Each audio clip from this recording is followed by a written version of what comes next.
400 hours, war zone C.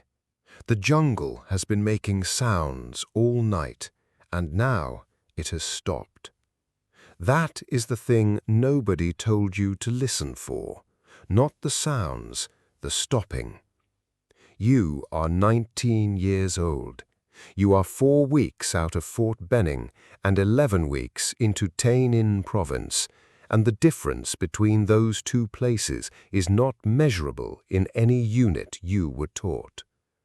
Before the patrol moves out, you run your thumb along the rosary in your breast pocket, plastic, grey, worn smooth, the cross broken off somewhere you cannot remember. You are not religious. You have not been religious since you were 12. Your mother put it in your hand at the airport, and you have not been able to put it down since. The draft notice came on a Tuesday.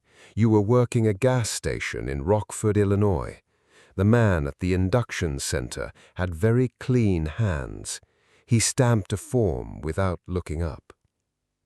15:17. The patrol moves. 15:18. Triple-canopy jungle. 15:31. Nothing. 15:49. Nothing. 6:02. Nothing but different.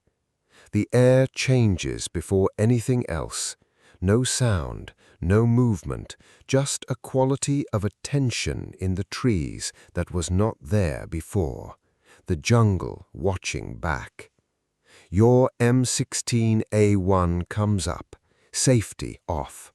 The man ahead of you has stopped. Everybody has stopped. Then the world opens. It lasts 11 seconds. You count them later, or think you do.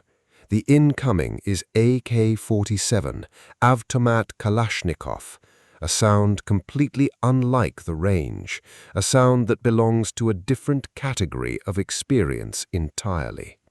Your M16 fires twice, then it jams.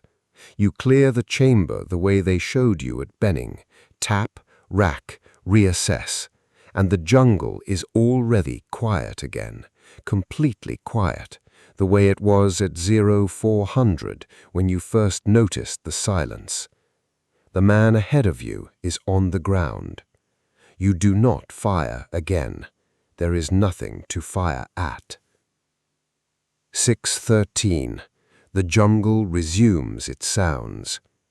Of the 58,220 Americans killed in Vietnam between 1955 and 1975, 61% were younger than 21 years old. Source: Vietnam Veterans Memorial Fund and National Archives and Records Administration. They found the rosary in his left breast pocket, still there, cross still missing. PFC Raymond Griffiths of 1st Cavalry Division wrote home before he died, "The guys next to me are real, and that's enough for today." Nobody added a new cross to the rosary.